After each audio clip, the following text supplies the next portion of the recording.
This is a charged lemonade from Panera, and it's a force of nature. A delicious boost of plant-based caffeine from guarana and green coffee extract. Enjoy these and more.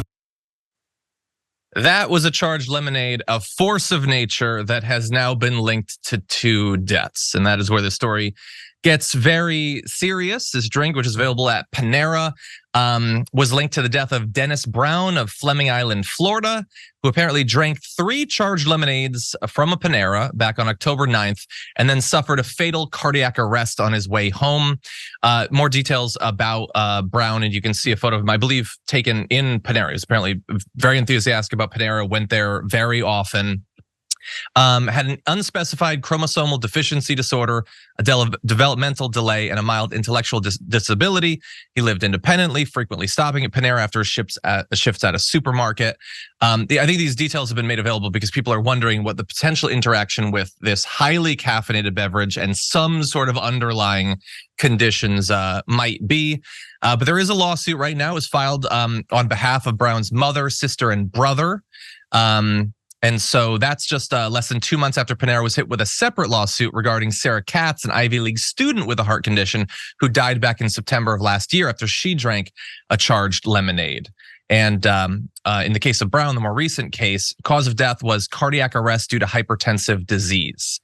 And there's a lot that we don't necessarily know. We don't know whether Brown knew how much caffeine and other stimulants were in the drink.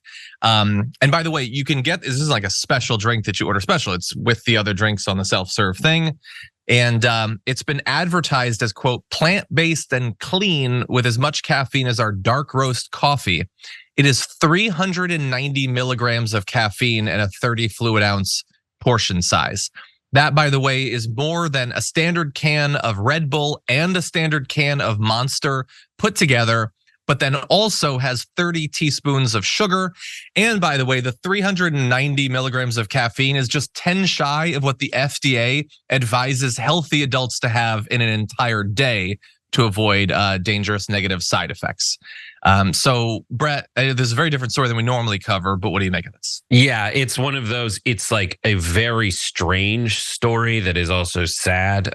It's like when you go to a fast food place or like a fast casual dining experience like Panera Bread, like most fast food experiences, you kind of expect the food to be the thing that's not good for you, like a cheeseburger to give you that, like coronary issue or whatever it is, infarction. So I mean, it sucks for the victim of this event. And I think that Panera Bread, in my general take on it, is like, it's not even my take. It's someone said it was a funny joke. That's basically like Panera Bread is healthy people if you don't know what healthy food actually is. And everything there is kind of, listed as like, this is totally natural and plants and we don't deep fry anything. But then you look at the calorie counts, which have to be listed, and you can understand what that means from there. If it is one of the locations where it has to be listed. And then for everything else, it's just like, I don't know. I just wouldn't expect like the lemonade with caffeine in it to be the thing that's my undoing. Well, I mean, I don't think most people expect lemonade to have any caffeine in it whatsoever.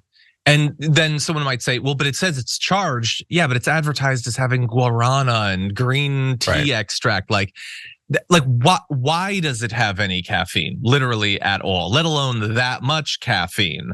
Now, look, you can drink more than 390 milligrams of caffeine if you drink a bunch of coffee. That's true.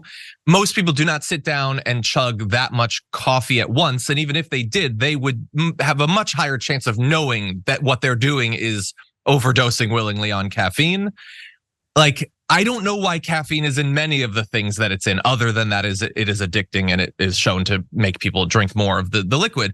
Why is it on this at all? That just seems super weird. And look, when you serve to millions of people every day, you can't necessarily be responsible for every interaction between what you serve and people who might have underlying conditions or whatever. But I just feel like it doesn't need to have 390 milligrams as well as 30 teaspoons of sugar in a large serving. That seems like a lot to me. Yeah, it's all about having the full information as to what you're drinking. That's the important thing there. Like, I'm not going to criticize them for putting a lot of this stuff in there. It doesn't have to have it, but like, whatever. Like, people like lemonade. Some don't like a coffee a lot of people think it tastes horrible. This is a way to bang both those things out at the same time. But I think the bigger criticism of a lot of like greenwashing and marketing of certain things is like essentially like they're making you feel like it's healthy when it's not, and that's kind of messed up.